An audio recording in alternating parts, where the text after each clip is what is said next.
नमस्कार प्यारे बच्चों, आज की स्टडी हम स्टार्ट करते हैं chapter 2 electrostatic potential and capacitance के topic parallel combination of capacitors. पिछले टॉपिक में हमने सीरीज कॉम्बिनेशन की स्टडी की थी। अब हम पैरेलल कॉम्बिनेशन की स्टडी करने जा रहे हैं। कैपेसिटर्स या कंडेंसर्स को पैरेलल में कनेक्ट करने के लिए उनकी फर्स्ट प्लेटों को आपस में कनेक्ट करते हैं और सेकंड प्लेटों को भी आपस में कनेक्ट कर देते हैं। यहां आपको एक ड्रॉ बना के समझाया जा रहा है। हमारे पास C1, C2 and C3 capacity के कैपेसिटर्स हैं, इन्हें पैरेलल में कनेक्ट करना है। ये इनकी फर्स्ट प्लेटें हैं, ये सेकंड प्लेटें हैं। फर्स्ट प्लेटों को हम इस तरीके से आपस में कनेक्ट कर देते हैं और इसे चार्ज सोर्स से कनेक्ट करते हैं। सेकेंड प्लेटों को भी हम आपस में कनेक्ट कर देते हैं और इसे हम अर्थ से कनेक्ट कर देते हैं। तो ये कैपेसिटर्स का पैरेलल कॉम्बिनेशन बन जाता है। कंसीडर कर लिया ये पॉइंट है capital A, capital B. Capital B का पोटेंशियल अर्थ के पोटेंशियल के इक्वल होगा और कैपिटल ए का पोटेंशियल चार्ज सोर्स के पोटेंशियल के इक्वल होगा। तो यहां जितना पोटेंशियल ए और बी के बीच में होगा उतना ही पोटेंशियल एन कैपेसिटर्स की प्लेटों के बीच में होगा, क्योंकि ये प्लेटें सेकंड प्लेटें बी पर कनेक्टेड हैं और फर्स्ट प्लेट ए पर कनेक्टेड है। सपोज कीजिए सोर्स से प्लस क्यू चार्ज ए पॉइंट पर पहुंचता है, क्योंकि ए पॉइंट C1, C2, C3 की फर्स्ट प्लेटों से कनेक्टेड है, इसलिए ये चार्ज तीनों प्लेटों पर पहुंचेगा। इस चार्ज का तीनों प्लेटों पर डिस्ट्रीब्यूशन होगा और ये डिस्ट्रीब्यूशन कैपेसिटी के प्रोपोर्शनल में होगा। जिसकी कैपेसिटी लार्ज होगी उसमें लार्ज अमाउंट में चार्ज पहुंचेगा। सपोज कीजिए C1 में चार्ज पहुंचता है Q1, C2 में पहुंचता है Q2 और C3 में पहुंचता है Q3। ये चार्ज यहाँ पर पॉजिटिव फॉर्म में पहुंचेगा। इलेक्ट्रोस्टैटिक इंडक्शन की वजह से यहाँ चार्ज होगा -Q1, -Q2, -Q3। जो प्लस चार्ज इंड्यूस होगा वो अर्थ में चला जाएगा। क्योंकि यहाँ Q charge Q1, Q2, Q3 में डिस्ट्रीब्यूट हो रहा है, इसलिए हम लिख सकते हैं Q equal Q1 plus Q2 plus Q3। अब जैसा कि अभी आपको बताया गया था, एन कैपेसिटर्स की प्लेटों के बीच पोटेंशियल डिफरेंस की वैल्यू ए और बी के पोटेंशियल डिफरेंस के इक्वल होती है। अगर हम ए और बी का पोटेंशियल डिफरेंस भी कंसीडर कर लेते हैं तो C1 की प्लेटों के बीच, C2 की प्लेटों के बीच और C3 की प्लेटों के बीच में पोटेंशियल डिफरेंस V होगा। हम इस इक्वेशन को सॉल्व करते हैं।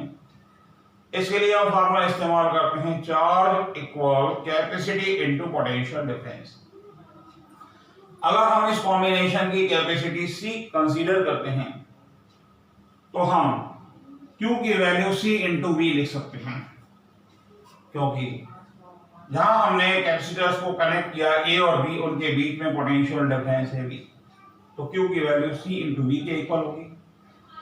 इसी फार्मूले के बेस पर Q1 की वैल्यू C1V, Q2 की वैल्यू C2V और Q3 की वैल्यू C3 इंटू V लिखी जा सकती है। यहाँ V पोटेंशियल डिफरेंस तीनों कैपेसिटर्स में इक्वल है, कैपेसिटी तीनों की डिफरेंट है। C1V फर्स्ट का पोटेंशियल चार्ज C2 भी सेकंड का चार्ज, C3 भी थर्ड का चार्ज। V कॉमन लेने के बाद हमारे पास मिलेगा C equal C1 plus C2 plus C3। ये है पैरेलल कॉम्बिनेशन में जब कैपेसिटर्स को कनेक्ट किया जाता है तो कैपेसिटी के लिए एक्सप्रेशन। अब इसके बाद हम डिस्कस करते हैं, जब हम किसी इलेक्ट्रिक फील्ड में एक इलेक्ट्रिक डायपोल को रखते हैं तो उसमें कितनी पोटेंशियल एनर्जी स्टोर होती है। सबसे पहले हम एक ड्रॉ बनाते हैं। यहां पर इस ड्रॉ में हम यूनिफॉर्म इलेक्ट्रिक फील्ड में एक इलेक्ट्रिक डायपोल को शो कर रहे हैं। ये यूनिफॉर्म इलेक्ट्रिक फील्ड है कैपिटल ई। इस इलेक्ट्रिक फील्ड में एक electric dipole capital A capital B electric field से थीटा एंगल पर रखा गया है। इलेक्ट्रिक फील्ड की वजह से इस इलेक्ट्रिक डायपोल में इलेक्ट्रोस्टैटिक पोटेंशियल एनर्जी डेवलप होगी। इस इलेक्ट्रोस्टैटिक पोटेंशियल एनर्जी की वैल्यू इलेक्ट्रिक फील्ड की वजह से इलेक्ट्रिक डायपोल को 90 डिग्री से इस पोजीशन तक लाने के लिए किए जाने वाले वर्क डन के इक्वल होती है। तो जब हम किसी इलेक्ट्रिक डायपोल को यूनिफॉर्म इलेक्ट्रिक फील्ड में किसी पोजीशन पे रखते हैं तो उसमें जो इलेक्ट्रोस्टैटिक पोटेंशियल एनर्जी डेवलप होगी उसकी वैल्यू इलेक्ट्रिक डायपोल को इलेक्ट्रिक फील्ड में 90 डिग्री से उस पोजीशन तक लाने के लिए किए गए वर्क डन के इक्वल होगी। अब हम यहां ये ऑलरेडी पहले डिस्कस कर चुके हैं कि जब इलेक्ट्रिक डायपोल को हम इलेक्ट्रिक फील्ड में रखेंगे तो इलेक्ट्रिक फील्ड की वजह से इस इलेक्ट्रिक डायपोल के अंदर जो टॉर्क डेवलप होगा ये होगा Pe sin थीटा। ये फार्मूला पिछले चैप्टर में आपको प्रूफ करवाया गया है। जब इलेक्ट्रिक फील्ड में इलेक्ट्रिक डायपोल थीटा एंगल पर रखा जाता है तो उसमें पोटेंशियल एनर्जी टॉ इक्वल Pe sin थीटा होती है। सॉरी, टॉर्क की वैल्यू Pe sin थीटा होती है। ये टॉर्क इलेक्ट्रिक डायपोल को रोटेट करता है। इलेक्ट्रिक फील्ड इसमें जो टॉर्क प्रोड्यूस कर रही है उस टॉर्क की वजह से ये डायपोल रोटेट होता है। तो डायपोल को रोटेट करने के लिए जो वर्क डन की वैल्यू है वो हम इस टॉर्क की वजह से निकालेंगे। हम वर्क डन का फॉर्मूला जानते हैं, dW इक्वल टॉ इनटू एंगुलर डिस्प्लेसमेंट। पहले हम इस टॉर्क की वजह से d थीटा एंगल तक रोटेट करने के लिए वर्क डन निकालते हैं। इसकी वैल्यू हमें मिलती है dW equal Pe sin theta into d theta. अब हम इस इलेक्ट्रिक डायपोल को 90 से थीटा तक रोटेट करने के लिए वर्क डन निकालते हैं। इस इक्वेशन का इंटीग्रेशन करते हैं। इसके लिए लोअर लिमिट लेते हैं 90 डिग्री एंड अपर लिमिट लेते हैं थीटा। तो total work done electric dipole को 90 से थीटा तक रोटेट करने के लिए होगा Pe sin थीटा का इंटीग्रेशन के लिए Pe sin थीटा का integration minus cos theta, value 90 to theta. तो W की वैल्यू हमें मिलेगी Pe माइनस ब्रैकेट के बाहर लिखिए cos theta minus cos 90। Limits use करेंगे। cos 90 डिग्री की वैल्यू 0 होती है तो वर्क डन की वैल्यू हमें मिलती है माइनस Pe cos थीटा। यह वर्क डन इलेक्ट्रिक डायपोल की इलेक्ट्रोस्टैटिक पोटेंशियल एनर्जी के इक्वल होती है। जब हम किसी इलेक्ट्रिक डायपोल को यूनिफॉर्म इलेक्ट्रिक फील्ड में रखते हैं तो उसमें डेवलप होने वाली potential energy minus Pe cos theta के इक्वल रहती है। आगे हम आज के लास्ट टॉपिक को डिस्कस करते हैं। जब हम एक दूसरे के नजदीक दो चार्ज रखते हैं तो उनके अंदर एक दूसरे की इलेक्ट्रिक फील्ड की वजह से इलेक्ट्रोस्टैटिक पोटेंशियल एनर्जी आ जाती है। इस एनर्जी की वैल्यू चार्ज में पोटेंशियल का मल्टीप्लाई करके निकाला जा सकता है।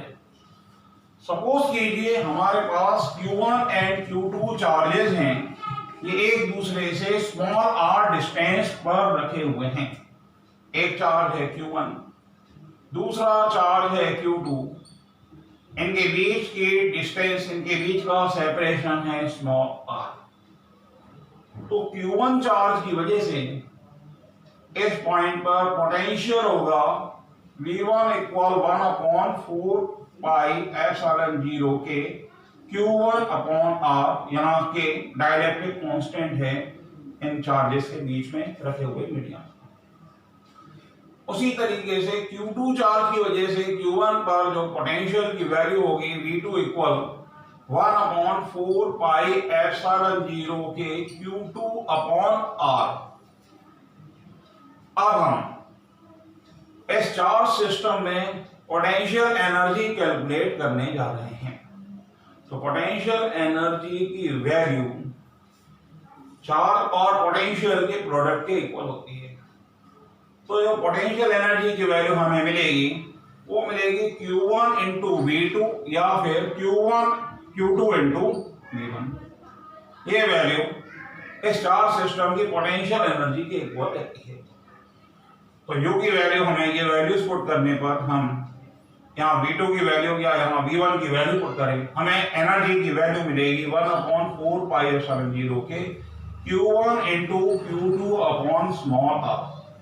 तो ये इलेक्ट्रोस्टैटिक पोटेंशियल एनर्जी है एक सिस्टम जिसमें 2 पॉइंट चार्जेस एक सेपरेशन पर रखे गए। आज के वीडियो में हमने 3 टॉपिक्स डिस्कस किए हैं। एक parallel combination of capacitors, second topic discuss किया है जब इलेक्ट्रिक फील्ड में इलेक्ट्रिक डायपोल को रखा जाता है तो उसमें कितनी इलेक्ट्रोस्टैटिक पोटेंशियल एनर्जी डेवलप हो जाती है।